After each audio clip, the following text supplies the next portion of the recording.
Hi everyone and welcome. We are at a new and kind of weird angle today here by the floor, and you will see why in just a moment. Today we are going to be making a lacing cord. I'm working on this very cool pink dress. It is a linen late medieval dress of the style worn in the late 14th and into the 15th centuries. And if you watched my last video, I did all these eyelet holes in the front, and they require a lacing cord. It just so happens that I can make one, and I'm going to show you how. By the way, this dress is a really cool project that I am going to be showing off in the next video too. So this is like a whole series of making a medieval outfit here. I have cut 5 loops of my embroidery thread. I am using DMC embroidery floss or embroidery thread. It's the 6-strand one, and it's 100% cotton. You can also use like a crochet thread or any type of like a thin yarn to do this. Those will all work okay. I've cut these into loops of the same length. I'm doing it with these 5 different colors, so it's going to be really cool. We're going to actually be able to track like where each thread ends up in the final braid, and I think that's really cool. So I got the 5 loops cut. Now we find these finger loop braid cords with many different numbers of loops. 5 is actually a really common number of loops for the 14th century and even into the 15th. 5 is also easy to do by yourself, so sometimes in period they would have multiple people working on the same piece of cord, and that could be in a couple of ways. One way is that one person is at the end braiding with their fingers and the other person is at the end like tightening as you go. The other way it can work is that you might still have someone at the end tightening it, but you can have more than one person actually doing the braid, so you can have more than you have fingers, if that makes sense. I am only one person, and I'm going to do the 5 loop method, which is in this book actually. This is Textiles and Clothing 1150 to 1450, one of my favorite medieval costuming resources, by the way, and I do have it in my Amazon link down in the description. So I've done some finger loop braid before on my channel. It was black. It was about a year ago, and this time we're going to explore it a little more in depth, because we're still using the 5 loop method that I used then, but this time we're gonna see like where each color goes, and we're also going to measure this before and after the braid to see what happens to the length of it as we go. So I just tied these together in a knot here at the end, so just basically so they're not gonna come undone. Measuring from that knot to the end is about 51 inches. Let's look at centimeters. Just nigh of 130 centimeters. So multiply that by 2 because that was folded in half. So about 102 inches. What would that be, like 160 centimeters? Probably 159-ish. So we're gonna use that to figure out what happens to the length as we go. Now, here's why we're on the floor. We need something really sturdy to anchor this to. And I'm going to use my mannequin.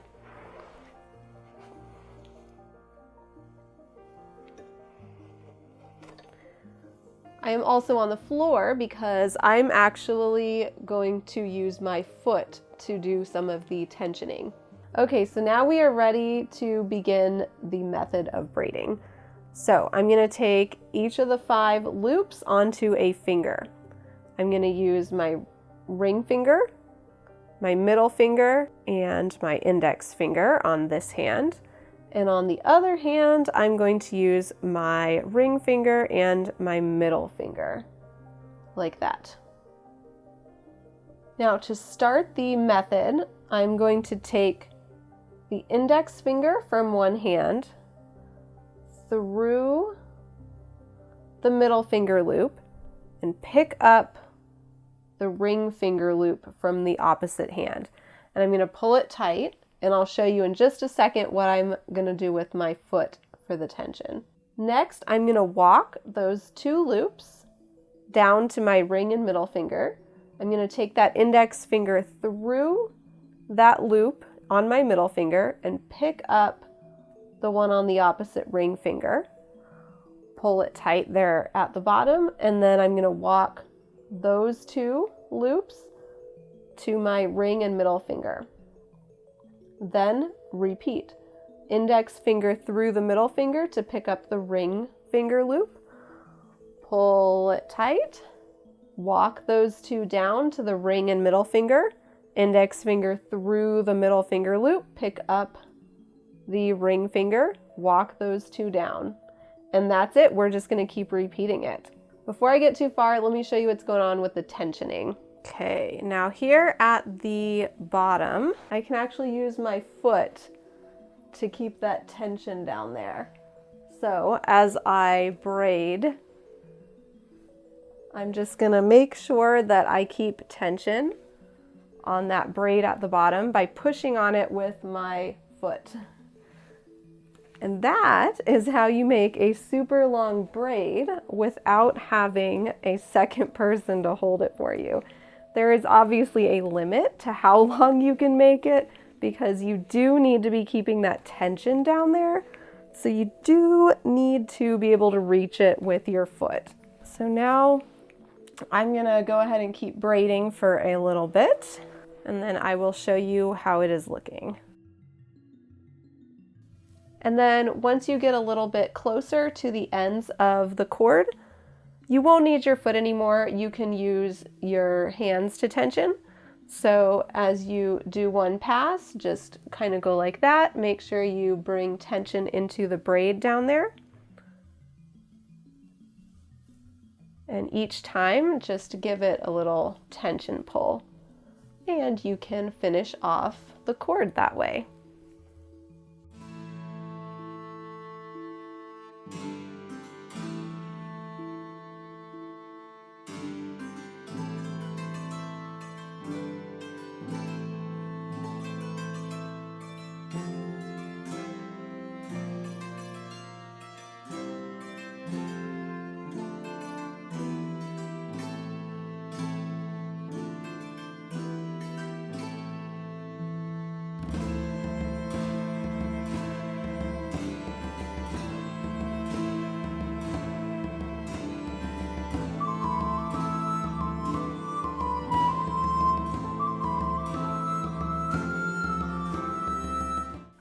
Eventually you will reach the end. You'll know because you will no longer be able to do any more of the braid.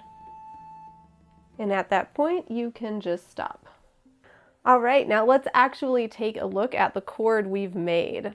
So here is what the pattern of the cord looks like. You can turn it around. Pretty cool. I like it. I like this gradient with the different colors, actually. I think it's really nice.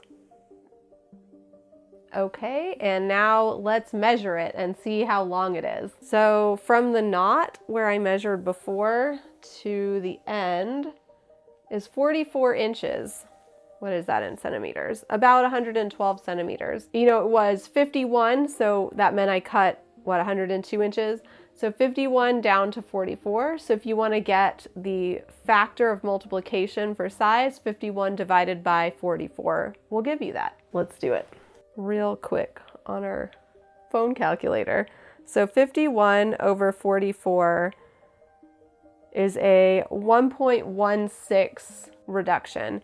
So that means that if you want to see how much to cut, like let's say you want your cord to be 30 inches, multiply that by 1.16 and you would need 34.8 inches. Now that's obviously quite exact, and your mileage may vary. My mileage may vary based on the cord. So it's going to be generally somewhere close to that range, but you may have a very slight deviation per cord. And keep in mind that not every bit of that is braided, so there's a couple inches at each end that is actually unbraided. And at the end we have this knot. I like to just cut that off because we don't necessarily need a big old knot and a bunch of extra on the end.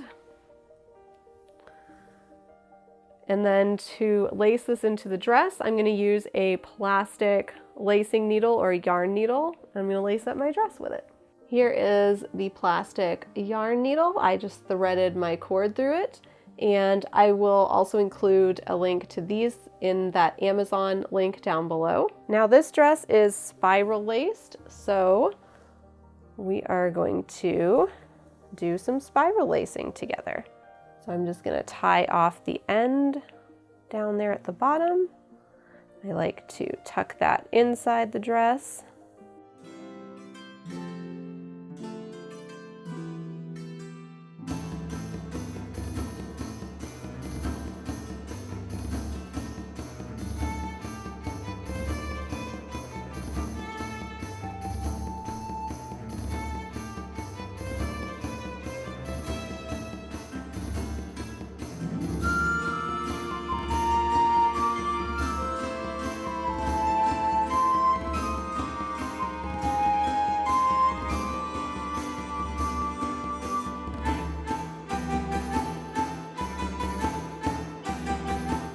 And then at the top of the spiral lacing, you've got 2 eyelet holes closer together on one side.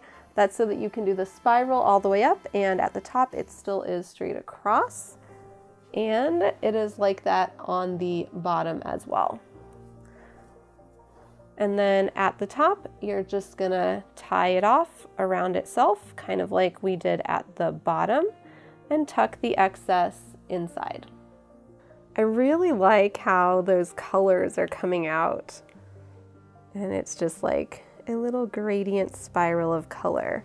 So if we look at the end of the cord here, we can really see how those strands kind of come together throughout the braid.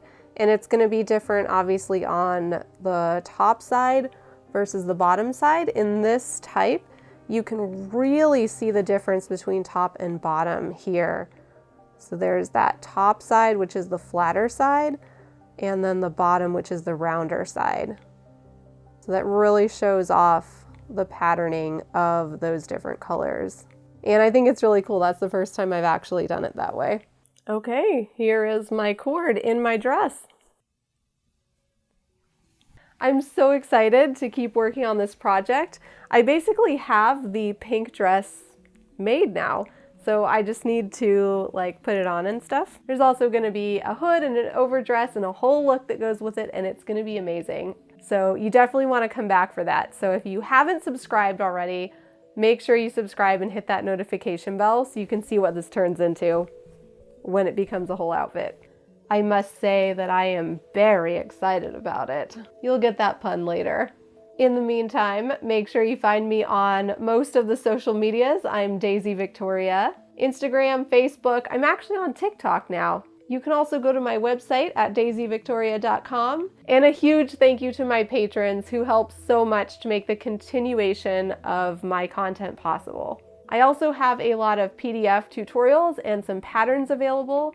So if you guys want to contribute and you want to get something like that for the contribution, that always helps me out too. Links to all that stuff is below. I've had so much fun hanging out with you guys today. I hope that you learned something.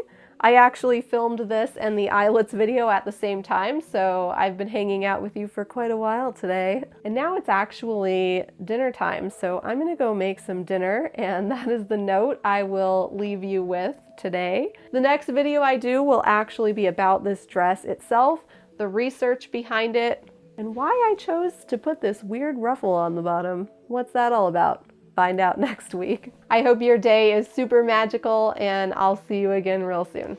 Bye-bye.